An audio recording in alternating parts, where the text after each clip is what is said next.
The first ever Kia K4 seamlessly combines bold style and advanced tech. With striking star map LED headlights and an available panoramic display, the Kia K4 delivers design and function. The available surround view and blind spot view monitors can help provide added confidence. Plus, Sirius XM comes standard, bringing you closer to what you love. The Kia K4 balances aesthetics and innovation. Learn more at kia.com/K4. Surround view and blind spot view monitors may not detect all objects around or behind the vehicle. No matter what happens to your phone this holiday, whether it crashes down the chimney or gets broken like a New Year's resolution, Verizon's got you. Now's your last chance to trade in any phone, any condition from one of our top brands and get a wonderful new iPhone 16 Pro with Apple Intelligence on Unlimited Ultimate and iPad and Apple Watch Series 10. That's up to $2,000 in value. So you'll save big on 3 amazing Apple gifts, only at Verizon. Service plan required for iPad and Apple Watch. Up to $2,000 value based on iPhone, iPad, and Apple Watch. Trade in and additional terms apply. See Verizon.com for details. Apple Intelligence available now. You can support this podcast at patreon.com/partnersincrimemedia. I'm Rebecca Lavoie, and this is Crime Writers On.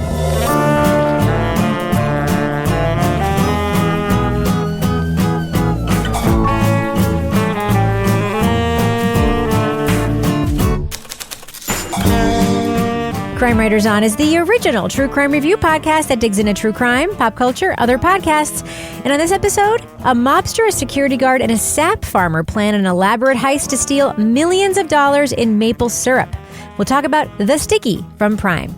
Joining me to get that done and more is true crime author, TV journalist, and host of These Are Their Stories podcast, my husband and love of my life, the very sticky Kevin Flynn. Hi, Kevin. Oh, that makes it sound gross. Does it? I'm sticky? You're choosing to interpret it that way. I could have meant it as an object. I could have meant it as an expression of affection, Kevin. A sticky Valentine. All right, whatever. You stick in the mind. That's right.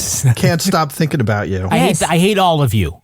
Also with us is private. Laura didn't say anything. She's thinking it. Also with us is private investigator, certified pet detective, resident cat lady, and author of the Piper Green series of cozy mysteries, Laura Bricker. Hey, Hi, Merry Laura. fucking Christmas to everybody. Yeah. Merry Christmas. It's Boxing Day. Oh, yeah. Oh, it is. yeah, the servants are off.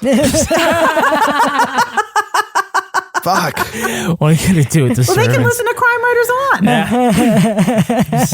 On. And finally, our doubting Thomas. By the way, Toby's knowledge of that was like a little too close to the top, you know?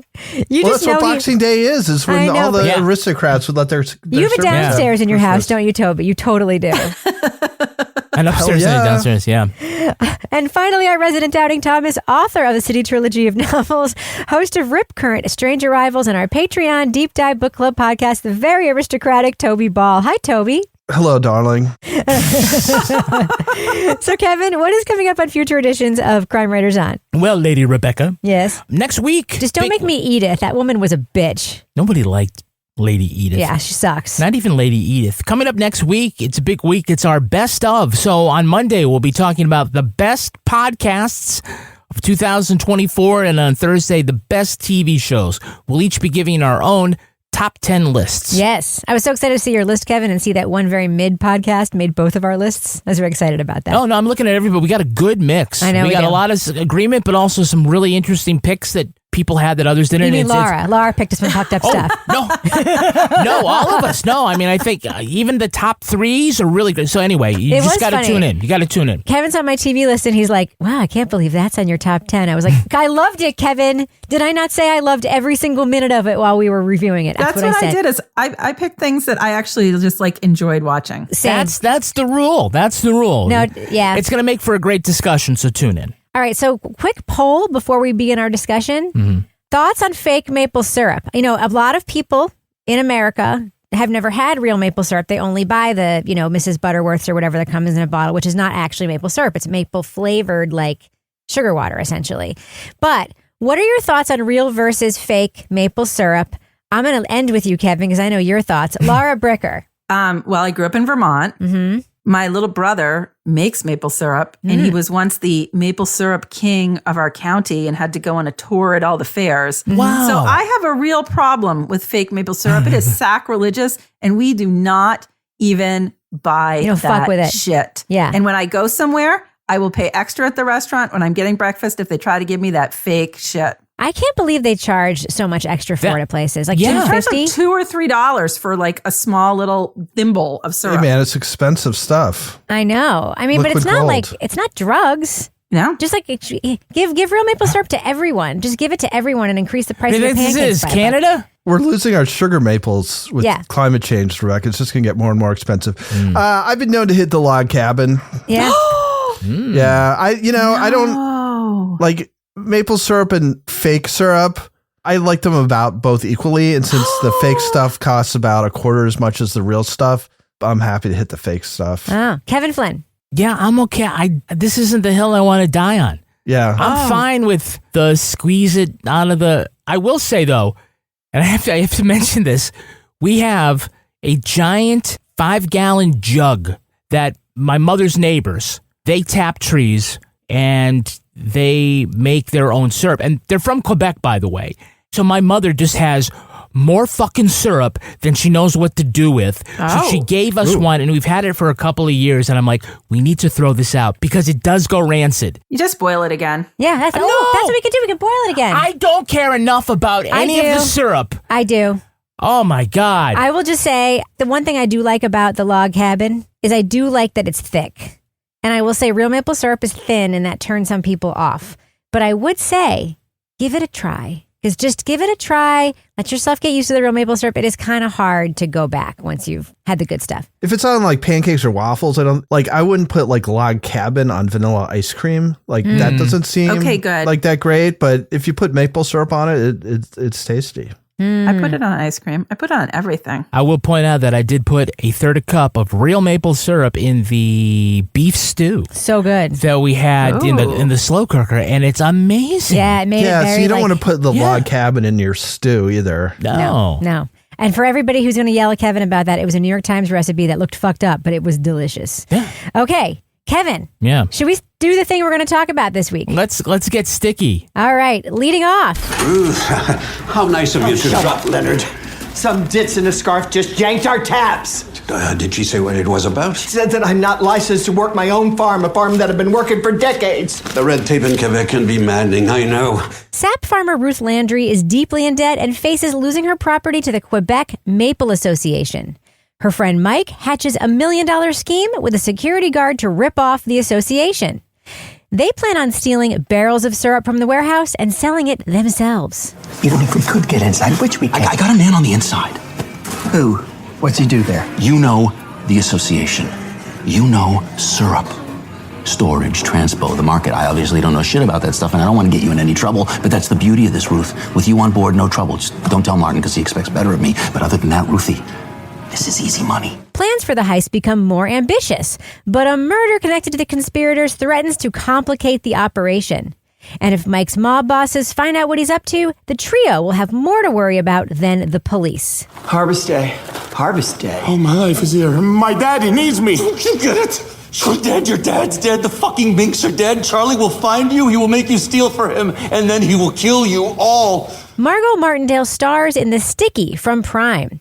Inspired by the great Canadian maple syrup heist, the comedy thriller mixes Ocean's 11 with Fargo. Can this unlikely trio siphon millions of dollars in syrup and land a sweet deal? Spoiler alert, we're going to be talking about plot points from The Sticky. So if you want to remain spoiler-free, go to the estimated time code in our show notes for our thumbs up or thumbs down reviews. So, Laura, as I said, this stars Margo Martindale. What are your thoughts on her as an actor? I love her. Her facial expressions are wonderful. She can play a very good villain. She's just somebody that you want to watch what she's in. Touch one more thing on my land and I will find out where you live and I will burn it down, and not just your house, but the birds and the squirrels and all the fucking acorns and the power lines, the whole deal. If you think I'm exaggerating, you just ask around. If not for her, I don't know if I would have watched this whole series. Oh, we would have made you watch the whole series, yeah. But I had to watch it because I was work, watching Laura. it for this. It's work. It's work. But in this particular role, she's taking care of the husband. He's in a coma. There's this scene where I actually burst out laughing right in the beginning where she's driving through town, dragging the tree behind her truck in protest. And I think she's somebody that having her in this immediately makes you want to watch it. What about you, Toby? I see in your notes that you thought the series started out fairly strong. Yeah, well, I thought the first 4 episodes were sort of Fargo-like in that it's like kind of quirky, kind of suspenseful. It's got pretty clearly defined characters and you kind of see where the conflict is coming from. The vibes, I guess, were good because I think the beginnings of, the big problems with the show were there, but I think the vibes were good enough that it was easy to kind of ignore them and just assume that things were going to get better. Yep. But in fact, those problems get worse and worse and worse. Yeah. And the vibes completely disappear. Well, one of the things that I found confounding, Kevin, is that the relationships between the characters are never really explained. And sometimes I like that. Sometimes I like it when there's no exposition and you're just like forced to use context clues to figure shit out. But how do Ruth and Mike even know each other? Like they seem to like have this relationship, right? And it's never really explained. It's funny, we were on the couch and you asked that. And I was like, we'll find out later. And then we didn't. And we didn't, right? I mean, you're right. I think it's okay. You don't want like a huge exposition dump at the beginning with all the characters involved, but you are curious and they drop little hints like, okay, Mike and Vince, like, I love him like a brother. I'm like, okay, How? why? Why? Ruth is like, says to Leonard, like, we built this together, the Maple Association, and you don't get any of that. And so I think it's okay to sort of like tease it, but you're teasing it with the promise that you're going to answer it, and it doesn't get answered. And I feel like, and I mean, let's talk about the structure in a minute about like where the season ends. I feel like it needed to at least give us a little more on that because I'm still like not really sure why Ruth would be with Mike. Yeah. Like why? I mean, be I understand Remy because they sort of have, come from the same, sort of. I mean, I'm guessing that like Ruth and it's Vince is the husband, right? And who's in the coma. They sound like they are American, like Americans living in Quebec. I'm assuming that like they knew each other when they lived in Boston, right? But we don't know any of that. We have no idea how she's connected or how Vince is connected to a guy who's working for the mob. The writers are signaling that they know that and they have an idea of where they want to take shit, but they really didn't give us enough that it almost preoccupied my attention as opposed to like going along to like, okay, we're going this and that and doing this other thing. I'm still like kind of stuck on like, why are they together in this big truck? I don't know. And why does Mike live in that huge house in Canada? When it seemed like he came to Canada to do this heist. Like it's he doesn't live in the house. He's just there wasn't to his house. He was just watering the plants. Yeah. Oh. Got it, lollipop? Like the lollipop thing is the only thing that they explained. Right, and it was dumb. Yeah, So I mean, whatever. stupid. It's a story. It's a piece of character development. I don't know if it's the best or not, but it's something as opposed to throwing a bunch of shit out over 6 episodes and not really giving us enough. So, Laura, you mentioned in the pre-review chat that your brother is a syrup maker, a syruper. What is a syrup producer called? A syrup producer? Maple Okay. syrup, maple Yeah. syrup. A sugar maker. He's a sugar maker. He's got a sugar house. That he was the Abe Froman of syrup of Vermont when you were growing up. Yeah, he still is. Yeah, so Toby doesn't get the reference because he never watched that's Ferris Bueller's Day yeah. Off reference, Toby. Abe Froman is the sausage king of Chicago in that movie. Got it. Devastatingly handsome. So, Laura, the thing that I never quite got was there's never any real like explanation as to the economy of syrup production, right? How are they going to sell? By the way, there was a real Canadian maple syrup heist. The real thieves stole about $17 million worth of syrup and then were able to distribute it somehow to somebody. But that's never really explained in here. Like, what is the tension? Why are the farmers not doing well? Who would buy fucking millions of dollars worth of syrup? Did you understand any of that, given that you have a family connection to this industry? No.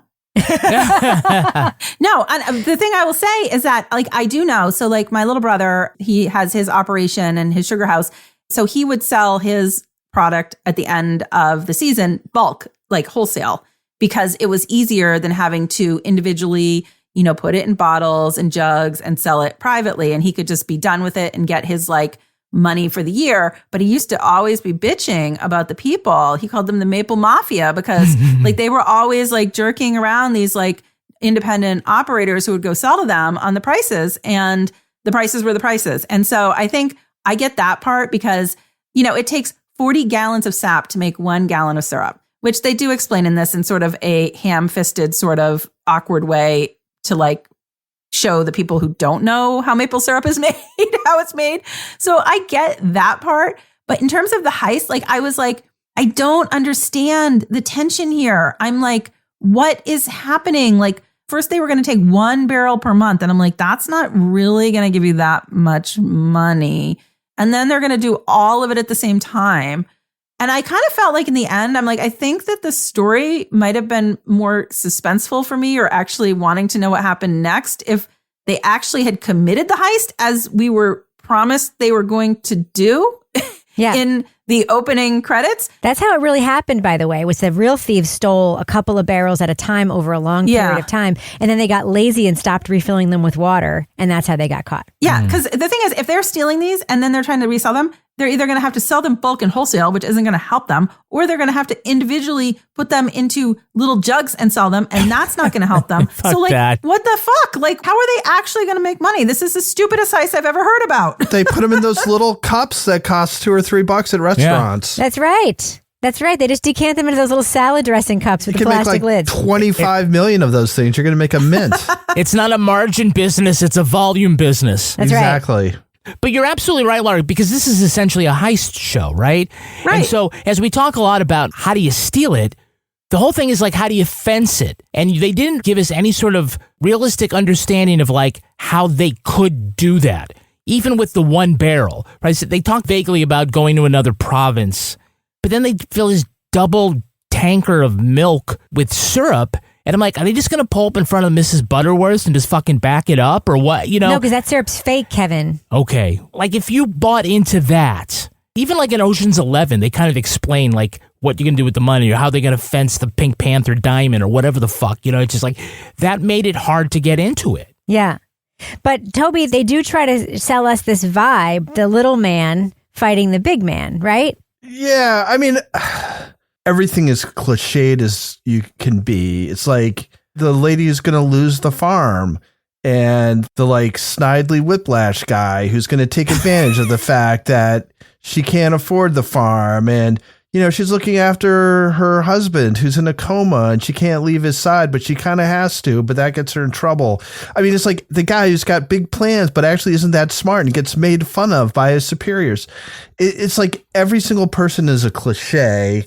And their relationships with each other are basically cliched. I mean, it kind of felt to me, and I know we've said this about other things too, but like somebody was like pumped in maple syrup into some script writing software and they spit out like sort of a generic thriller based around maple syrup, but with all these sort of stock characters and these stock situations, and you know, the maple syrup, as you've been talking about, has very little to do with this story. You know, they got to figure out how to get it out or whatever, but it could have been anything, right? It could have been pigs. It could have been, you know, whatever. Could have been exclusive content on Patreon. Oh, wow. Yeah. Could have been that, Kevin. I guess we're in the business section. Yeah, Toby was like, I had a really good thought. I was going there. We'll so come back to you, yes, Toby. Yes, Yeah. Come back to me.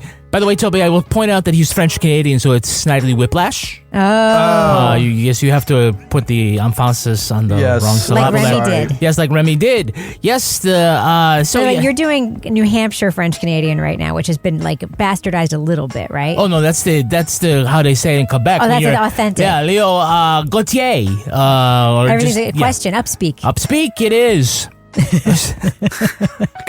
What's going on? Throw me down the stairs, my hat. Yes. We are in the business section. Throw. We want to tell you about throw me down the stairs. Get in my Subaru. I drive up Route 3, and we got there for this maple syrup. Hampton Beach. Yeah, Hampton Beach is full of the Quebec peanut Quebecois. smuggling wearing dudes. It's the best. You do not like my Speedo? All right. So if you join us at patreon.com/partners in crime media, get all sorts of exclusive content, including our Crime Writers on After show, Toby Ball's Deep Dive Book Club podcast. Toby recently talked about A Thread of Violence. No, that's the name of the book. Toby, what was your take on this book? It was kind of well written, but it's very sort of navel-gazy. It's sort of self-indulgent. Kind of like our show. Yeah, it's a guy who thinks he's smart and maybe like a little above the whole true crime thing, trying to make sense of an apparently senseless crime committed by a guy in sort of the end line of an aristocratic line that dates back centuries. So the most fascinating thing about the book is he believes that he's writing it. Well, yeah. I mean, it's rich people writing about other rich people and wondering why they behave the way they do. Not as good as Ghost Story, though, because that was fucking good. Yeah. Other great content we have is our podcast, Married with Podcast. Let's see, Rebecca, we get to talk about a listener who feels a little icky because of his Facebook scroll. That's the best. It's kind of... I know it's a he, Kevin. Because he said so in the email. Oh, he did? Yes, he wanted to remain anonymous, and I don't blame him. Yes. Because the professional person that he got really interested in... He has a man crush on a guy. And they got really interested in the kid's son. Yes, personal life. Let's just leave it there. You don't want to just say a little bit about it because it'll make you sound like a horrible person. It's not sexual, but it's still not great. There's a lot of curiosity. Rebecca has, that's $5 right there you should spend. Rebecca has her podcast called The Readathon. Juicy. And this is about the Karen Reed case in the latest episode. Rebecca, charges were dropped against supporters of Karen Reed. That's right. The Duck Brigade. The Duck Brigade, because... The judge stood up for the First Amendment and dropped the charges. Because guess what? There wasn't actually a crime there. No. If you join us No at the felonies. Bricker scale level, you'll also get Laura Bricker's exclusive podcast, Leave It to Bricker. Laura, last time you went skiing in a mall, tell us about what's coming up on the next episode. It happens in a mall too, doesn't it? It happens in a mall, and there's also a Quebec connection because I went to a holiday cat show to go behind the scenes and find out what happens at a cat show. Un gâteau? And one of the judges was from Quebec. Oh my God. Uh-huh. Did she smell like maple syrup? I didn't get close enough to... You're being racist, Kevin. But there was a lot that happened at this cat show.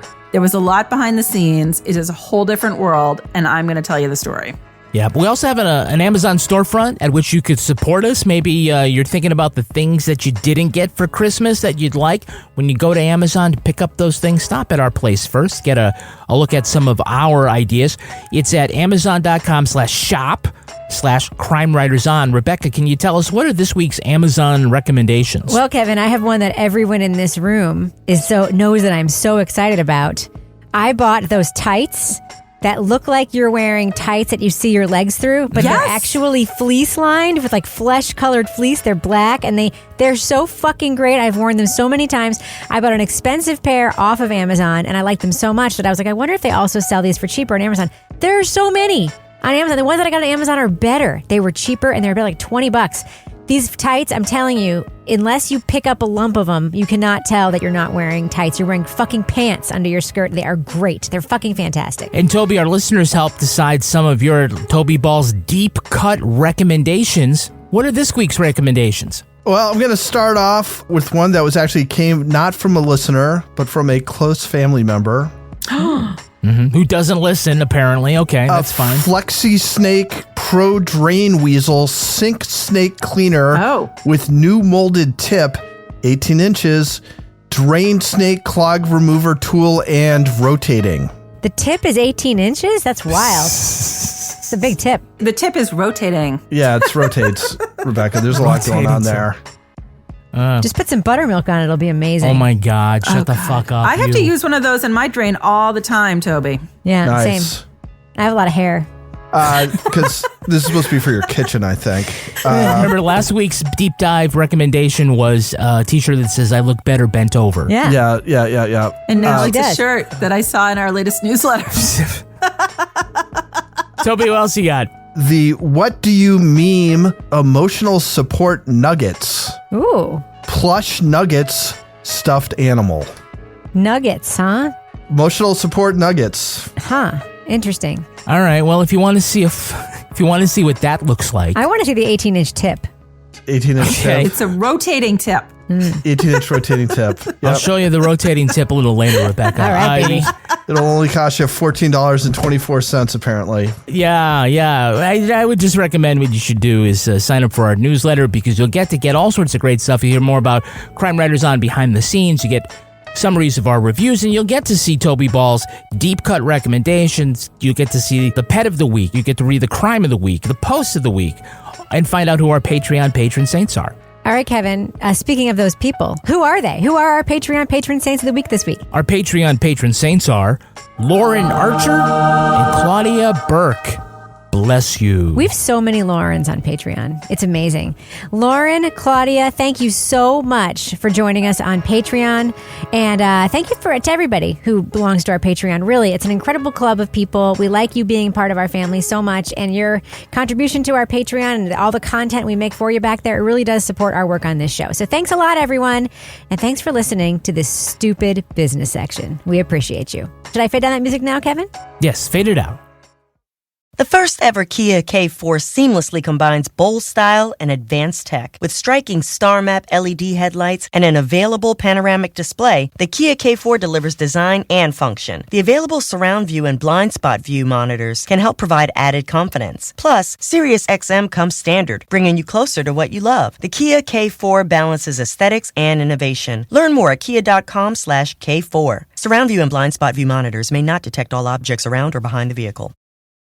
We've all got a thing. For me, it's vintage furniture. And now talking about how I found it on eBay is like my whole personality. Even at 2 a.m., when I can't get 19th century sofas off my mind, I'm on eBay for sure, scrolling my favorite seller's storefront, setting search alerts, and building the watch list of my literal dreams. I know antique lamps aren't everybody's thing, but the best part about eBay is it doesn't matter what you're into. Fashion, car parts, trading cards, it's all there. So go find the thing that keeps you up at night. eBay. Things. People. Love. So, Toby. Yep. Who's our next sponsor for this program? Toby doesn't know. Oh, he hasn't? He doesn't. Why would you be asking him? That's true. Good point. Yeah, okay, so we're sponsored by our friends over at Quince. Oh, my fave. Yeah, why is gift giving so enjoyable? Because it feels good to have people open stuff that they like. Yeah, right, so it's... So I'm sorry, that was a rhetorical question that I was supposed to answer. Like, why is it enjoyable for me?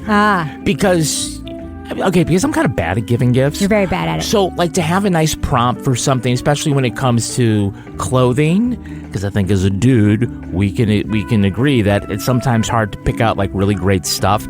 But it's all, I mean, what makes a great outfit is not just something that looks good on you, but a little bit of luxury, right? So you get quality gifts at an affordable price for Quince. Now, as much as I like giving gifts, I like giving myself stuff. You also like getting gifts. I like getting gifts. You know what I just did? I bought a pair of joggers from Quince. You love those for under joggers. $50. Yeah. Yeah, I've never had joggers before, and so they really like how they fit and they look. But Quince has a whole bunch of stuff for under $50. It is perfect for the holiday season. Plus, it's really quality stuff. Gift luxury this holiday season without the luxury price tag. Go to quince.com/crime. Crime! For 365-day returns plus free shipping on your order. That's QUINCE.com/crime. Crime! To get free shipping and 365-day returns. Quince.com/crime. Crime. So, Laura Bricker. Yes. Remy's dad is a guy who, raises minks, I think, or ferrets? I can't tell what kind of animal they were. Slaughters them on the show. He's a trapper. And they're minks, right? Am I right to think that they're minks? They must or weasels? be minks. Or weasels? Yeah. Anyway. I've never heard of a ferret coat. No, same. But he's also not making coats. He's making ugly fucking mittens. Yeah, but you don't make ferret mittens either. Yeah. Laura, did that make you nostalgic for your childhood? I didn't know anybody that made mittens out of minks in my childhood. Okay. But I did think it was fun in that one scene where he's like, there's like one little tuffet of hair and he's like, oh yeah, that's one of mine. That's Bill. Yeah. He knew exactly Fuzzy. which one it was. Yeah. And it was like green. I'm like, oh, because that's like a natural color? Yes.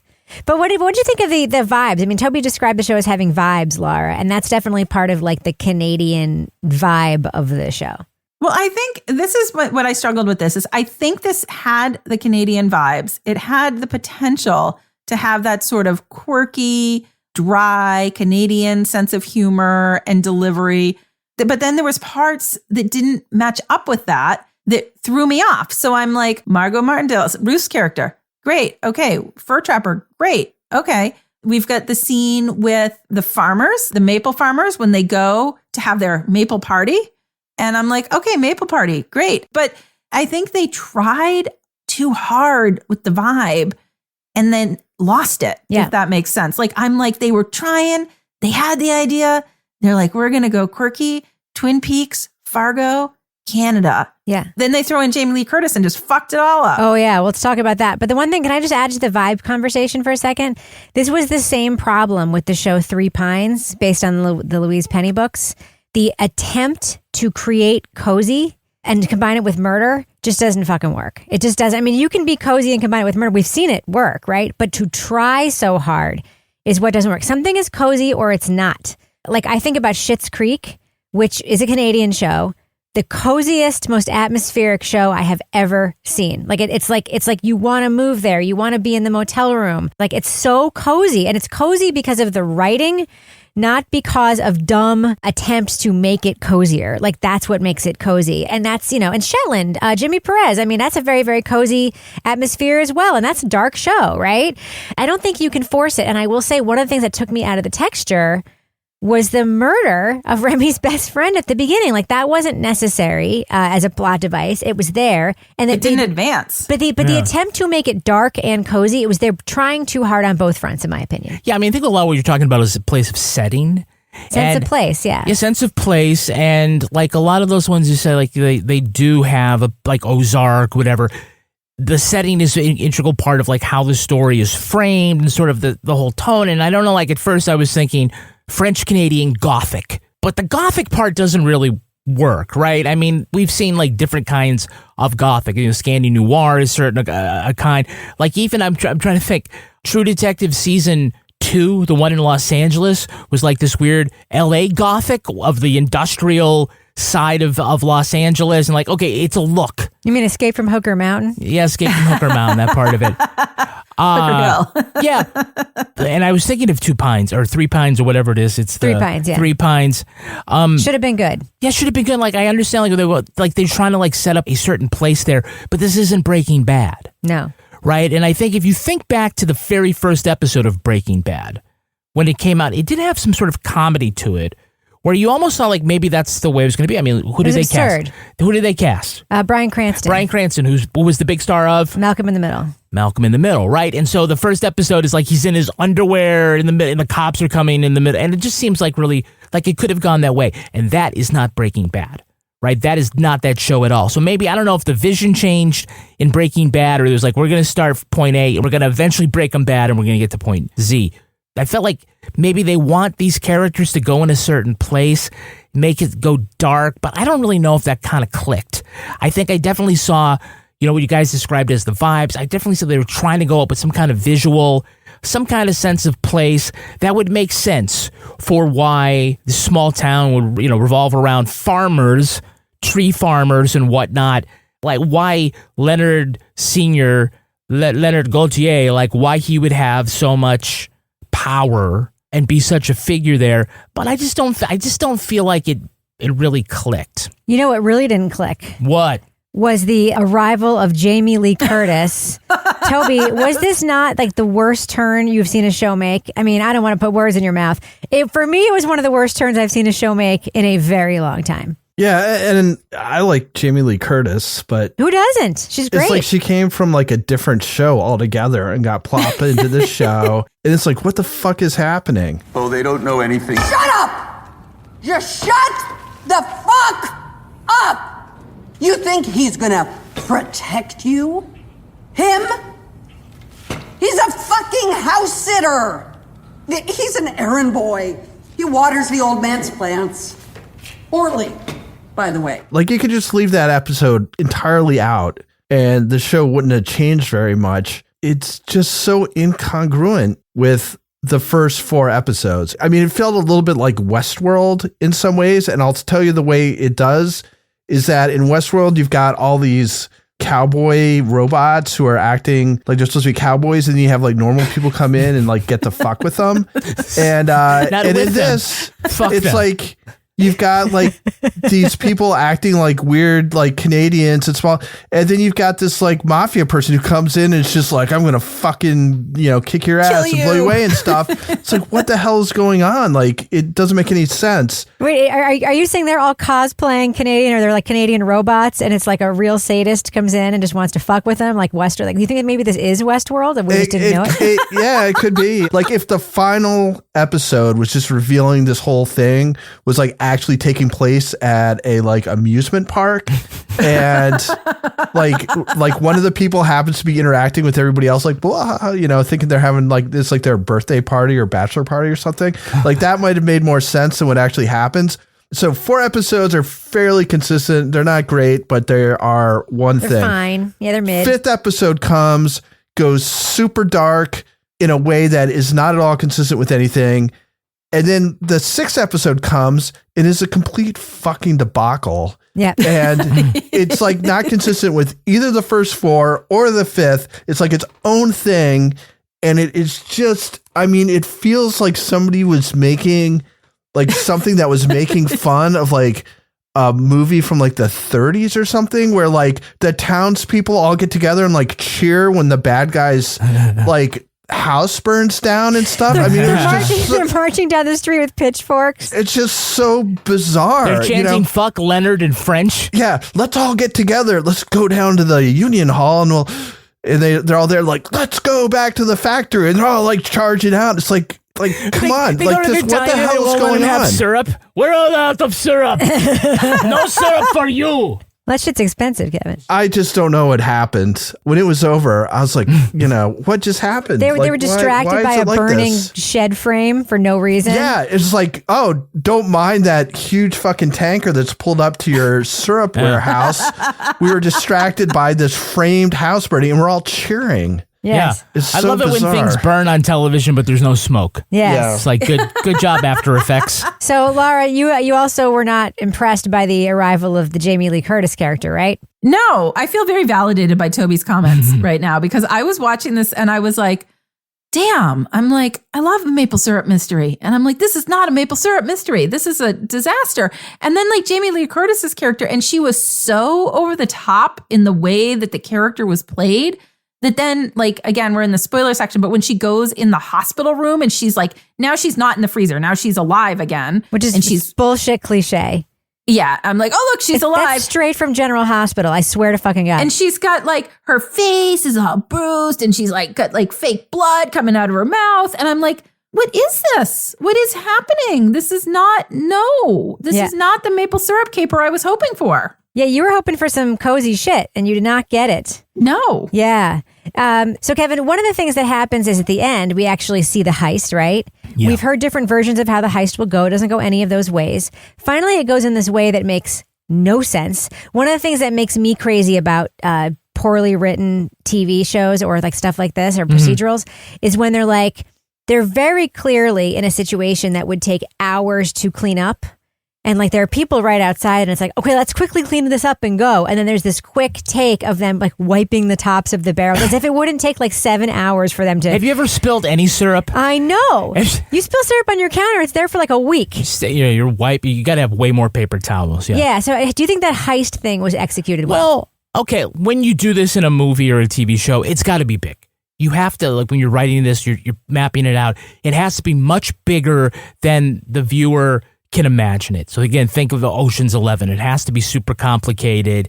You don't want it overly, weirdly complicated. Can I just interrupt you for 1 second? Because the thing about Ocean's 11 that was so amazing was that they told you how they were going to do it. Mm-hmm. And then they did it the way that they told you they were going to do it. And that shouldn't have been suspenseful. Right, but then complications happen. Correct. And then, right. But the plan still is exit, and we see them practicing and everything. So it should have been very boring, but like it's well written, so it's not. Right, because they add a complication to it. This is the opposite but of again, that. But the thing is, you have a roadmap. You understand where it's going to go. So you're anticipating certain things, okay?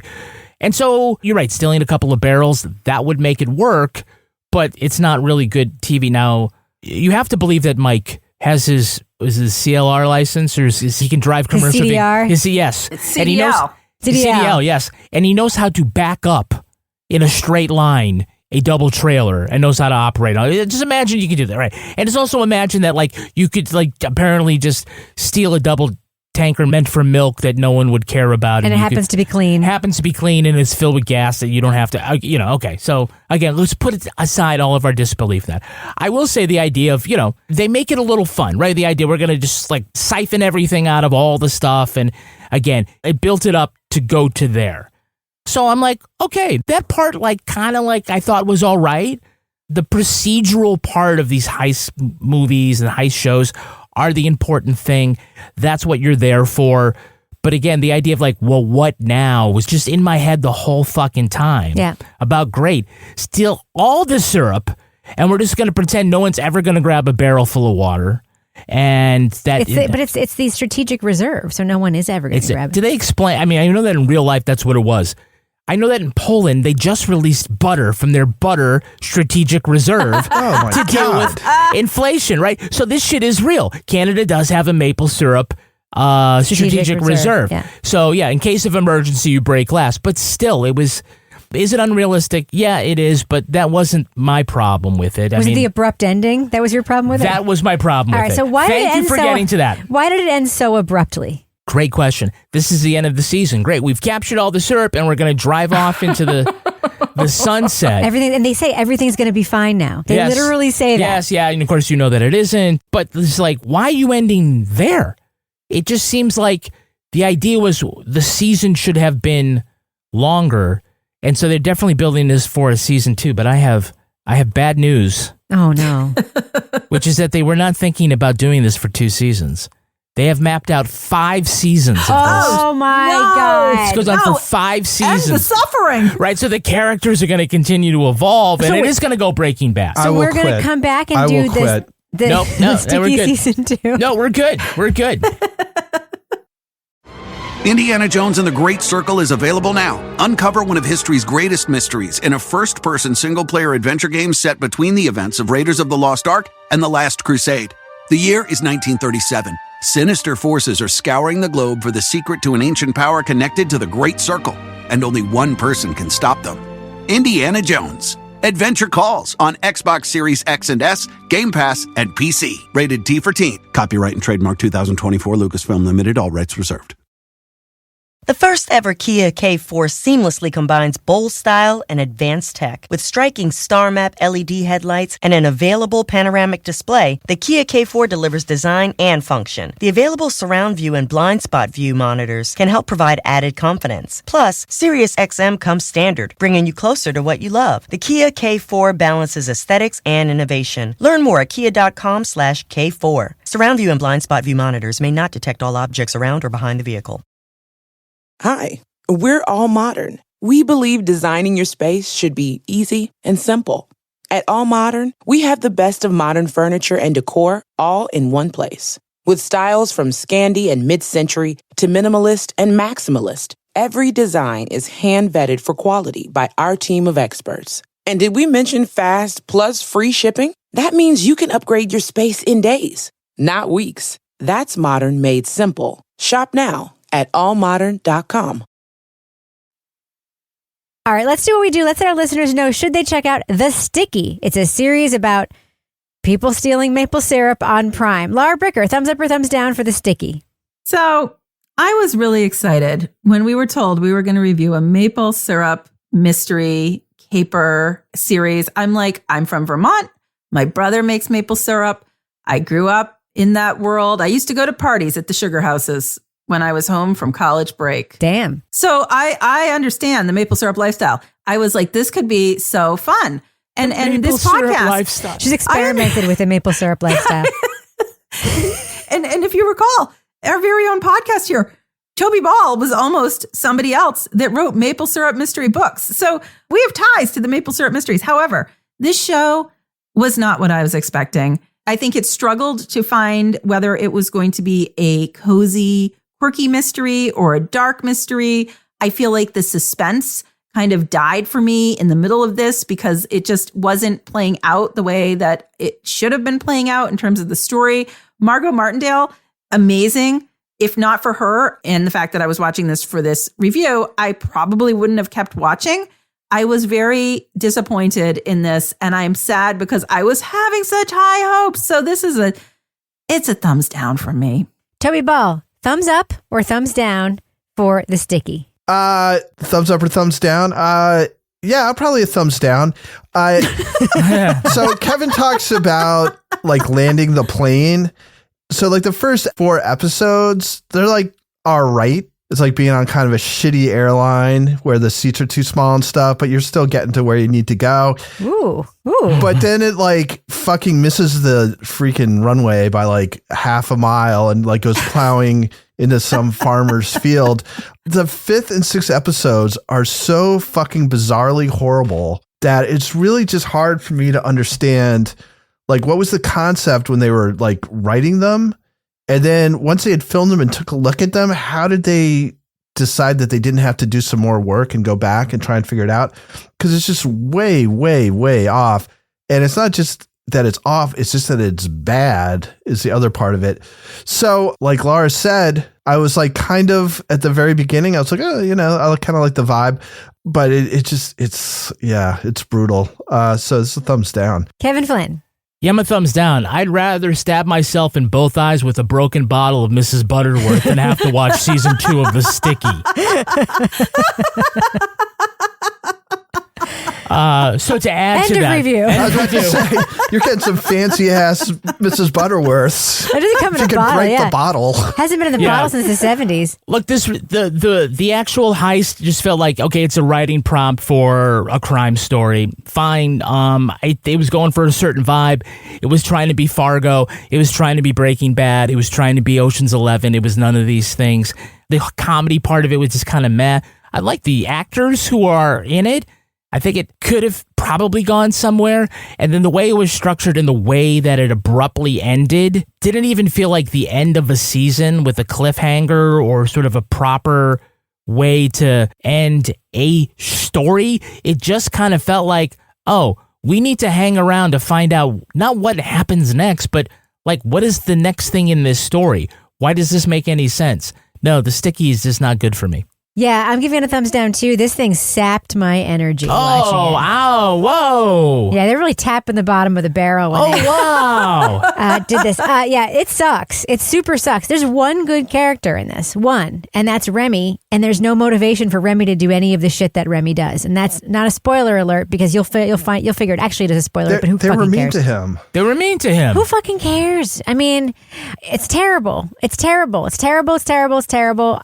I can't add anything more to what my friends here have said because they covered a lot of it. But yeah, it super sucks. Super sucks. So thumbs down for me for The Sticky. All right, that's going to do it for us. But before we go, Laura Bricker, I have to ask, do we have a cat of the week this week? Well, we have something festive and holiday-like this week. Is it an elf? It is not. So this is how this came about. A reindeer?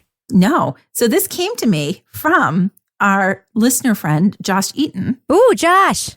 So Josh texted me today and was like, can you tell Rebecca about this? Because I deleted Twitter and I want her to see this. But actually it came from Instagram. Okay. So I was like, yes. I said, and actually I need a cat of the week. And this is perfect.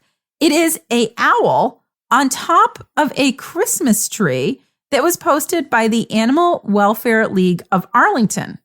And they say, 'twas the week before Christmas and perched on the tree was an unexpected visitor, as majestic as can be. Holy shit. This beautiful barred owl decided to play Santa and drop in literally through the chimney of a local home and declared himself in the newest star on top of their Christmas tree. Look closely. You'll see he knocked the old star over to make room for himself. That's a real owl. It is. It came in. Instead of an angel on the top of the tree, it's a fucking owl. That came in through the chimney. Officer Murray answered the call, gently capturing our feathered friend and safely releasing it back to the wild. P.S. This is a great reminder to keep your chimneys capped this season to prevent curious critters from coming to visit. All right. And I will say, I would move. I would have to move. I'm just saying, owls are huge. When that thing flapped its wings in their house, it must have scared the shit out of them. Look at it. Yeah, it's huge. And I will say the capping the chimney is no joke because my neighbor had 2 giant bats come in through her chimney. Yeah, cap your chimney. Giant bats? Yeah. Like how big? They were like solid sized bats. They Big weren't enough. the little ones. Like one flew out and I was like, oh my God, what They was were that? like movie bats. They were like Brady Bunch bats. They were like brown bats. So they weren't the little black ones that are just so Right. cute that fly around that look like swallows. They were like monsters. And like, so then the people came to my condo development and they like went across everybody's thing and checked the chimneys and put new shingles on the roof so that they could make sure the bats didn't come back. Yeah. A chimney cap is not a big deal. It's just like a little cage that goes on your chimney. I highly recommend it. It's a screen door for your chimney. Yes. So prevents you from murdering squirrels by mistake. Yep. So it's a PSA and a cat of the week this That's week. incredible. I love it. Thank you, Josh Eaton. Please text me, Josh. I think you have my number. If not, I will send it to you. All right, Laura Bricker. If folks want to reach out to you on social media and pitch any animal in the world to be cat of the week, of course, they can email us. But if they want to find you on social media, how can they find you? You can find me at Lara Bricker on Instagram and Blue Sky, and occasionally I still check on the fake Twitter. Toby, if folks want to reach out to you and say that you're wrong about the sticky, how can they find you on social media? They can find me at TobyBallNH on Blue Sky, and I will not be holding my breath. What about you, Kevin? Yeah, you can find me on Blue Sky at Kevin Flynn and everywhere else at Kevin P. Flynn. And the P stands for pancakes. You can find me everywhere on all the platforms at Reb Lavoie. You can find the show everywhere at Crime Writers On. But please join our Facebook group. It's the best place to interact with us and other listeners. Just go to Facebook, find our page. There's a pinned post there on how to join the group. Get episodes early and ad-free at patreon.com/Partners in Crime Media. There you get our after show, the book club, the Karen Reed Canton Corruption Readathon, the Leave It to Bricker podcast. It's all back there. Our theme song was composed and performed by Tyler Gibbons. Our editor is the wonderful Livy Burdett. The EP of this show is Kevin Flynn. This show was recorded in Studio C, The Closet, in a New Hampshire basement where we also maintain a strategic reserve of millions of dollars in maple syrup without even so much as a single security camera. Who needs that? On behalf of all the crime writers, thanks so much for listening. We will catch you later. Later. Hey? First of all, are you tired, Rebecca? A little bit. Because you're doing what my sister used to do when we were kids when she was tired, which was like twirl her finger around her hair, like absentmindedly.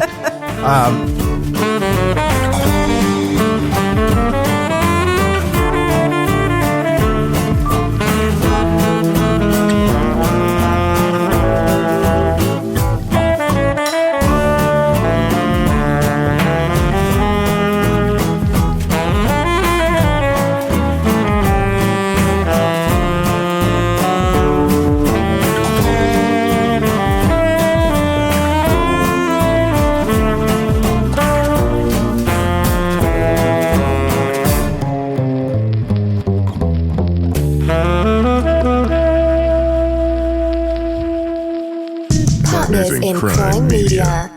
The first ever Kia K4 seamlessly combines bold style and advanced tech. With striking star map LED headlights and an available panoramic display, the Kia K4 delivers design and function. The available surround view and blind spot view monitors can help provide added confidence. Plus, Sirius XM comes standard, bringing you closer to what you love. The Kia K4 balances aesthetics and innovation. Learn more at kia.com/K4. Surround view and blind spot view monitors may not detect all objects around or behind the vehicle. From the makers of Rice-A-Roni comes Macaroni, a creamy, delicious boxed mac and cheese that's not just good, it's cheesy good.